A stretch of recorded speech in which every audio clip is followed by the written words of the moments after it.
Party के वरिष्ठ नेता आदरणीय राहुल गांधी जी का बिहार की धरती पर हम लोग स्वागत करते हैं, इनका अभिनंदन करते हैं और इनको धन्यवाद देते हैं कि बिहार के किसानों के बीच बैठ करके इन्होंने वार्ता की, जानकारी प्राप्त की और अपनी सुझाव को भी आप लोगों के समक्ष रखने का काम किया।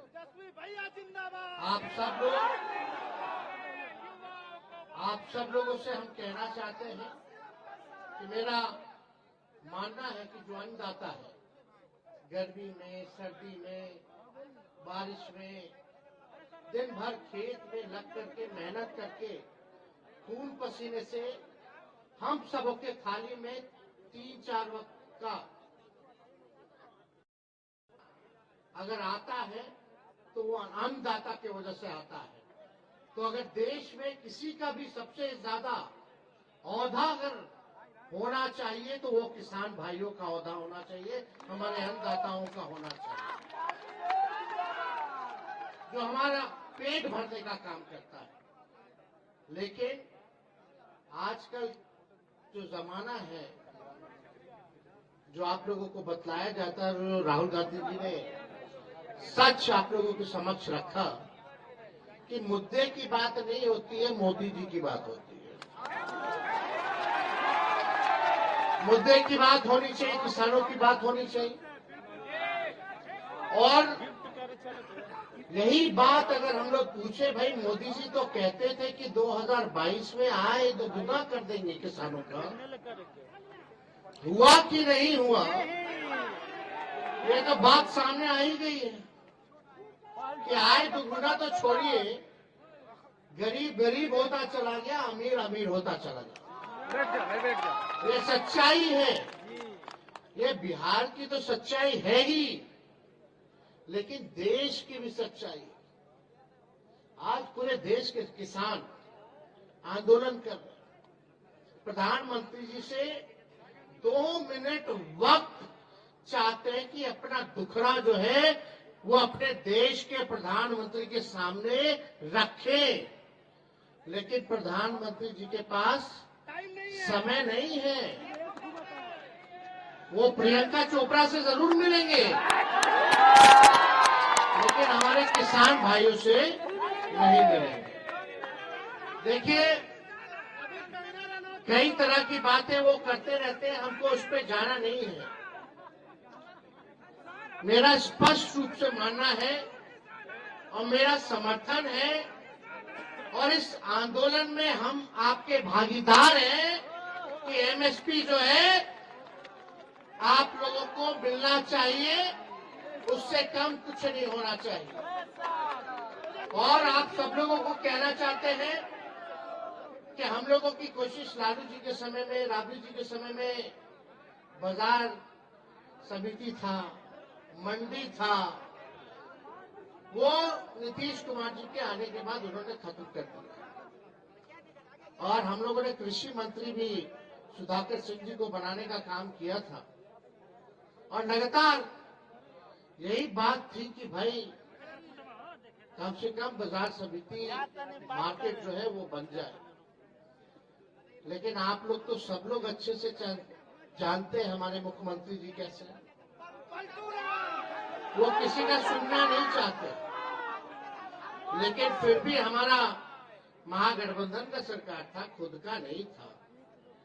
और एक हम लोग चाहते थे बड़े लक्ष्य को लेकर के, नीतीश जी ने तो माफी मांगा ही था कि अब दोबारा गलती नहीं करेंगे, मिट्टी में मिल जाएंगे, मर जाएंगे, लेकिन भाजपा में नहीं जाएंगे।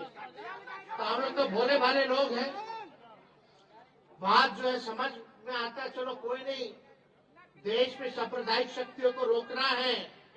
जो लोग देश में जहर बोने का काम करते हैं, तो इस बार किसी भी कीमत पे, चाहे हमको कितना भी सहना पड़े, कितना भी कुर्बानी देना पड़े, लेकिन नीतीश जी को हम लोग लेकर के चलेंगे और 2024 में बीजेपी को, मोदी जी को सत्ता से बेदखल करने का काम करेंगे।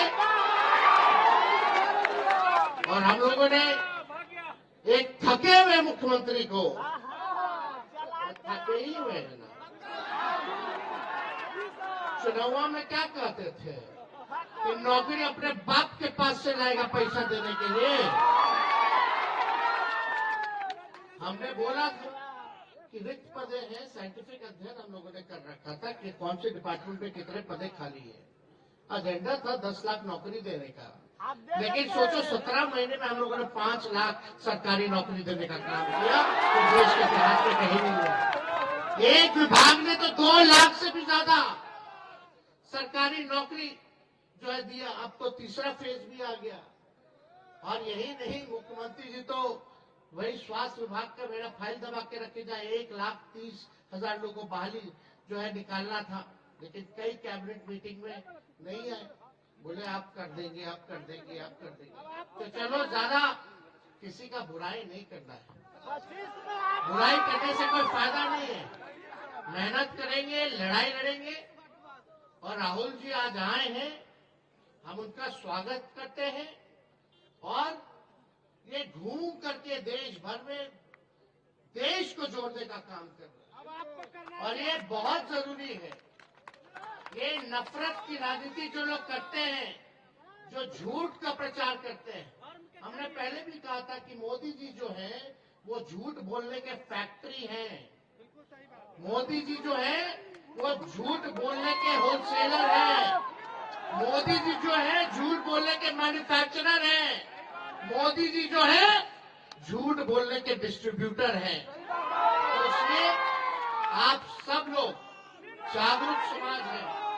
हम लोग चाहते हैं कि समाज का अंतिम पैदान पे खड़ा व्यक्ति का विकास हो, और हम लोग चाहते हैं सामाजिक न्याय के साथ साथ लोगों को आर्थिक न्याय मिले। इसकी लड़ाई हम लोगों को आगे लड़ने का काम करना है, गरीबी मिटाने का काम करना है। जाति आधारित गणना हम लोगों ने कराया, लेकिन मोदी जी ने तो मना कर दिया था। हम लोग खुद गए थे, मिले थे, बात को रखा था, लेकिन अभी हम लोगों का यही योजना था कि जाति आधारित गणना तो हो गया, कौन समाज का कितना लोग है, लेकिन उसमें ये भी हम लोगों ने निकलवाया कि कौन कितना गरीब है, कौन परिवार जो है भूमिहीन है, कौन परिवार भीख मांग करके गुजारा करता है, किसके पास घर नहीं है, किसके पास रोजगार नहीं है। उनके लिए भी हम लोग आर्थिक मदद का योजना बना रहे थे। जो बेरोजगार होंगे उनको 2 लाख का सहायता हम लोग करने जा रहे थे। जो भूमिहीन थे उनको 1 लाख का मदद कर रहे थे ताकि वो जमीन ले ले, और जिसको घर बनाने का पैसा नहीं उसको 1,20,000 का मदद हम लोग करने जा रहे थे। ये योजना हम लोगों ने बनाया था ताकि किसी भी प्रकार से गरीबी जो है वो कम हो। और इसका कुल जो बजट था लगभग 2.5 लाख हजार करोड़ का जो बजट था। हम लोग मांगते रहे विशेष सहायता मिल जाए भारत सरकार से, डबल इंजन की सरकार है।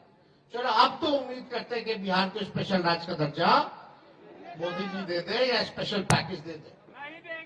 तो इसलिए आप सब लोग यहाँ किसान के लोग आए हैं, यहाँ सभी किसानों ने अपनी बात को यहाँ रखा। हम इनको भी सभी लोगों को धन्यवाद देते हैं, और राहुल जी को भी विशेष तौर पर धन्यवाद देते हैं। और हम लोग डरने वाले लोग नहीं हैं। राहुल गांधी जी आए थे अभी किशनगंज, कटिहार होते हुए गए। उस दिन एक दिन हमारे पिताजी को बुला लिया गया ईडी ऑफिस, उसके अगले दिन हमको बुला लिया गया। तो ये तो हम लोग तो बचपने से ना देख रहे हैं, कोई डरने वाली बात नहीं है ना।